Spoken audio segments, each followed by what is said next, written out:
Alright guys, this is my retrofit to the 2005 console. So far I've done the majority of the wiring.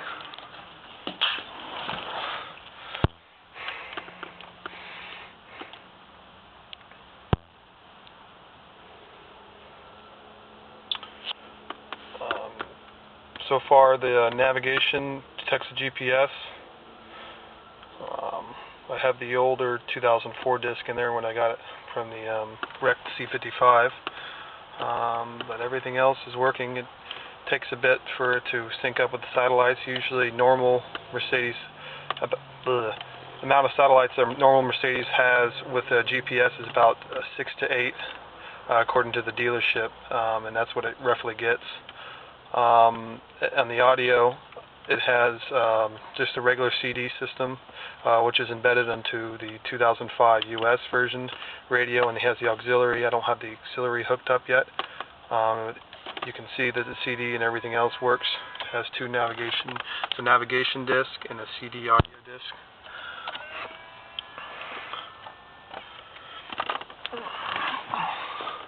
In the trunk, it's a huge mess, as I've been doing a lot of wiring. So far, this is the aftermarket amp. I ran RCA cables all the way back through the high-low converter, which looks like this, if you guys can see it. I don't know if you guys can see that. Get a flashlight here.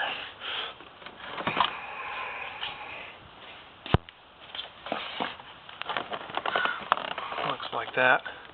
It's called the high-low converter. Basically converts the regular output from the command system that I have, which is those speaker wires you see right there with twisty ties on them. I also have them labeled so I know which ones are front right, rear light, and all that stuff. I've also did all the soldering, converted it to there. Basically, that outputs to RCA. Ran the RCA through the wire tunnels that are on the passenger side, as you can see right here. It goes all the way back. And the RCAs end up right there where I put them. This is your fiber optic line, those orange lines right there. There's your rear SAM. Be careful, you don't want to touch the power on that because that's very expensive to replace. Your fuse box as well. So the RCA I'm going to run all the way down here. Right now I'm just testing it. It's on the aftermarket amp. The regular amp looks something like this. That's the wires.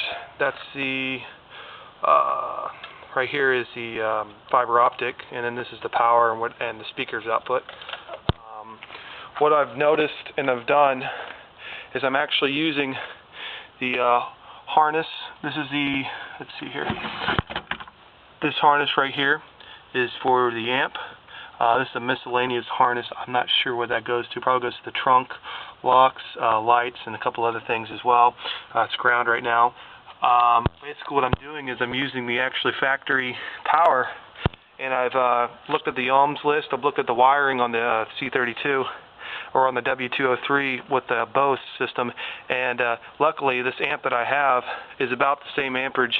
Actually it's a little bit more powerful, but what it needs for power wise is actually less than the stock amp, which is good. So I can run the factory, I can run it off the factory wire. I don't have to run another power wire to it. What I've done also is I've run the ground right there. I said I'll clean up the wiring. I'm just testing it right now. Ground works fine. I took off the speaker, the Bose speaker, the 2-ohm speaker from the passenger side. And what I've done to turn this amp on and off is right here in this fuse box, fuse 7. I'm using a multimeter, which is right there. I've determined that when you flip it on, the secondary turn on before you start the car, that powers up to 12 volts, and that allows the amp to turn on. So the amp's not currently, isn't always on. It just turns on when you turn on the car, which is great. I mean, I don't have to run any more wire, and basically I just kind of tapped in right over there. I'm kind of using speaker wire because I ran out of wire. I didn't feel like going to buy some more, so I'm just using that for now. And I ran it all the way down to the trunk and right into the amp. And let me see if I can power it up here. Go over here.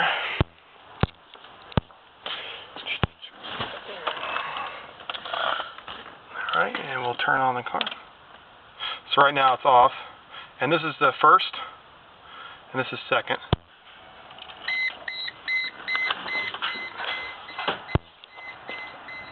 And as you can see, system's all green, lights up, and everything. Also, the sound does work when I turn on the command unit.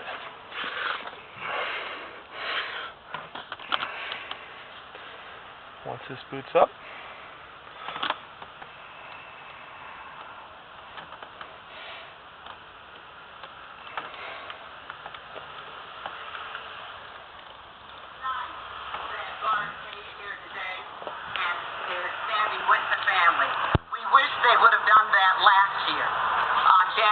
so as you can see, sound works, meaning the high-low converter is working right. I can adjust it too. I can adjust it on the amp, and I can adjust the outputs on the high-low converter as well. So I have multiple adjustments to adjust the speakers inside. Let me turn this off real fast.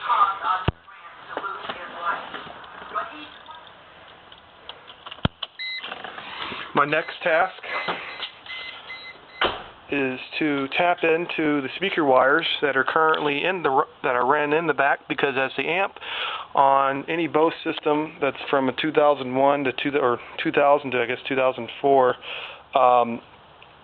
basically what happens is the output from the command unit or regular stock unit, the Audio 30 or whatever, runs the output as fiber optic, which are these lines right here, and that runs the output to the amp.